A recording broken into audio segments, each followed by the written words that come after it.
আসসালামু আলাইকুম রহমতুল্লাহ। জনতার খবর চ্যানেল হতে কিছু কথা বলার জন্য একটি ভিডিও বানাতে বসলাম। বিষয়টা হলো, চমৎকার বিরোধী দল পাওয়া গেছে বাংলাদেশে। যেমন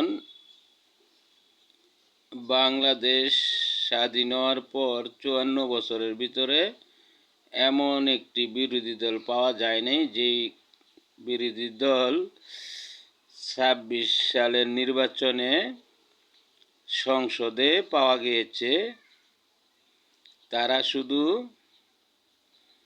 তারা কিভাবে ক্ষমতা পাবে, লুটে পেটে খাবে এবং তাদের কিভাবে আরামায়েশ হবে সেটি তারা নিয়ে ব্যস্ত সংসদে এবং সংসদের বাইরে।